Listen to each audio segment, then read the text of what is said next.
How much wood would a woodchuck chuck if a woodchuck woodchuck would? How much wood would a woodchuck chuck if a woodchuck woodchuck?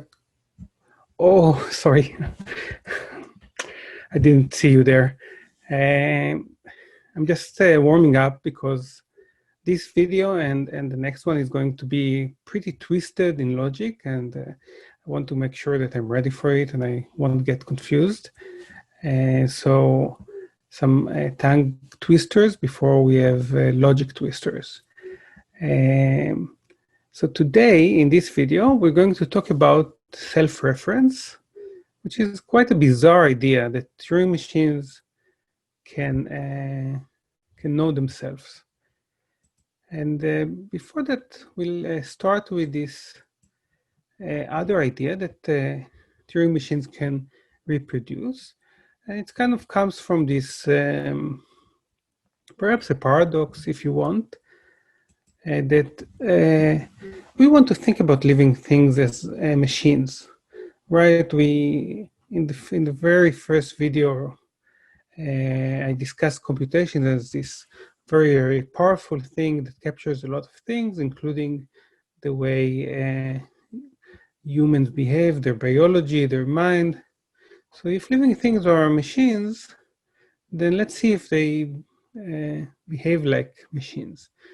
So one thing that living things can do is self-reproduce. And if they are machines, then we expect machines to also be able to reproduce.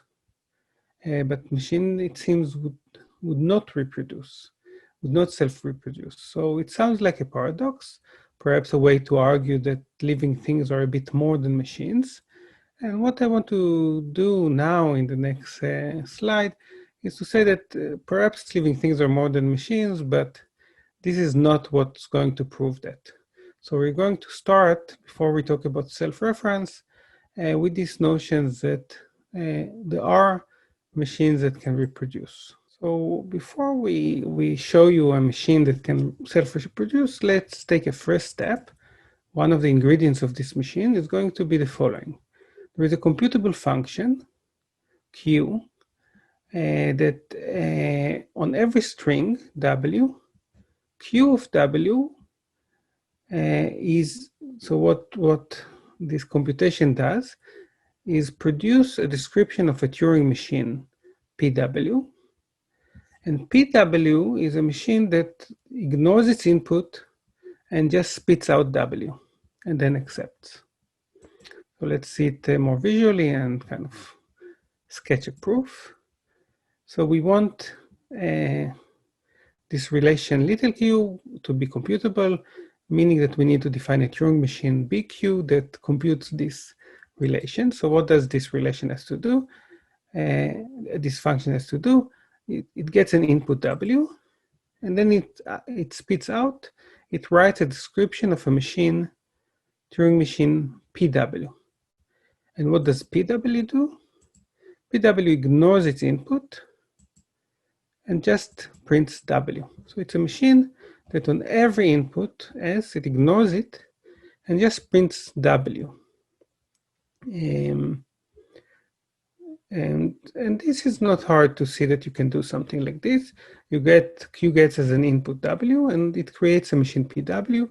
This machine just hardwires this writing down of W. So this machine would first have a routine that erases the input, which is something Turing machines can do. It's not hard. You go to the right and erase and erase and erase until you get to this first blank and go back all the way, looking for a symbol you left behind, erase it too. Now it's blank, and now you will start writing out W. W is going to be encoded in the machine PW, meaning that there will be a state Q1 that prints W1, and then you move to Q2, and it prints W2, and so on. So that's not hard to create. So this is the first ingredient. It's a machine Q that spits, on input W spits a machine PW, and this machine ignores its input and prints W. So yeah, I promised that it's going to be a little bit twisted. That's just the beginning. So now we want to say that there is a self-printing Turing machine, a machine that prints its own description. And still we'll do it in one more intermediate step. We'll define this Turing machine B. And what does B do? B takes a description, a string, that we interpret as a description of a Turing machine M. And then it creates a new Turing machine, which is a composition of PM from before and M itself. So the M that we got. So when PM, when this machine, this combination gets as input W, it ignores it, it spits M, and then it fits M into M. So this is kind of an ingredient. And now we want to see a Turing machine that will combine these all these ingredients that we have. So far, we'll combine B and PM to create something that prints itself. So here is the machine that prints itself.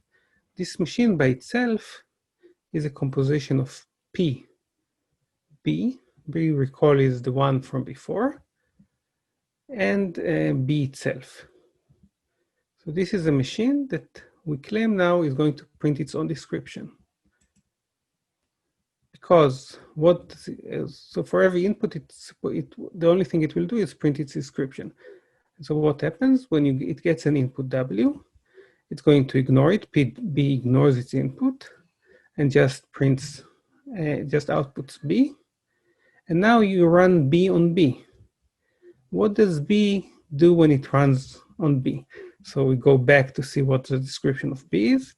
When B runs on B, it outputs the combination PB and B, right? Because now the input M is just B itself, and so PM composed with M is just PB composed with B, which is again exactly the machine we started with. So this machine prints itself. Doesn't really matter for you to understand it. You can look at CIPSR. But if this looks complicated and confusing, you should be very thankful because I have omitted the proof of the self-reference. And that you can also read in CIPSR. But the statements of what we're proving today are ones that I want you to know. So perhaps not the proofs are just confusing, but the statements are important. So let's look at the statement of the recursion theorem, which is a very interesting statement. And it says that for everything that a Turing machine can compute, for every function t, small t, that takes two inputs and as an output, and is computable. So there is a machine T, a Turing machine T that computes it. We can have another Turing machine, big R, that computes another function, little r, with the following property. So what does little r do? On input W, it runs T on R, so the description of this Turing machine R, and W. So, so notice that big R is the function, is the Turing machine that computes little r. So little r does a computation on its own description, on the description of big R. And also note that, that this is an arbitrary computation. So for every computation T, small t that is computable, all we want to know is that it is computable.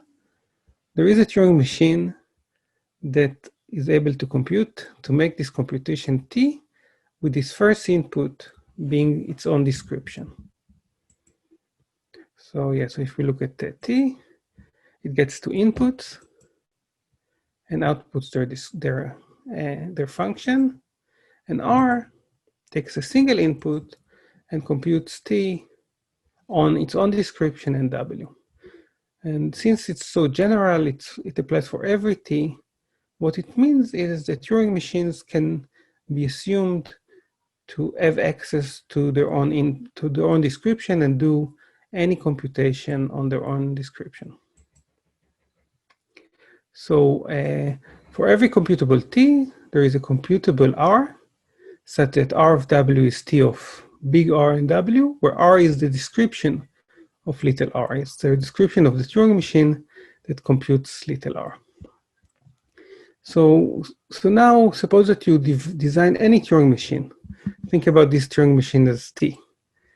And that does the following. It says on input xw, you do that with x and w, and you continue, and so on and so forth. You can replace one of these inputs with r, with its own description. And then you say on input w, you do the same things with, instead of with x and w, then with r, big R and w. So in a sense, this means that from now on, we can assume that a Turing machine can do this operation of obtain your own description and use it within its pseudocode wherever it wants. That's pretty amazing. And let's see a way to use it to give yet another proof that ATM is undecidable. I think it's not the last proof in our course. Let's do it using the recursion theorem. So suppose, for the sake of a contradiction, that age decides ATM, we will reach a contradiction. Construct a machine B, such that on input W, what does it do? It obtains its own description, right? We said that we can do that. And run age on its own description and W, and then flip the output. So running B on input W always does the opposite of what age says it should, right? Age tells us that B on W would do something, but since we can run age on B and W, we can flip it. So B creates a contradiction. And this is kind of, so beyond proving ATM using the recursion theorem, which is already interesting in its own right, it's kind of a formalization of the free will paradox. So, so assume there is no free will. There is a machine that can predict the behavior of all others. Then we can use this machine to contradict it, to foil its predictions. And with that, we'll finish before the next video, which will be at least as interesting and confusing. And we'll say that Turing machines can be Zen if they need to be. They can know their own descriptions. That's pretty much better than what most of us can do. Thank you.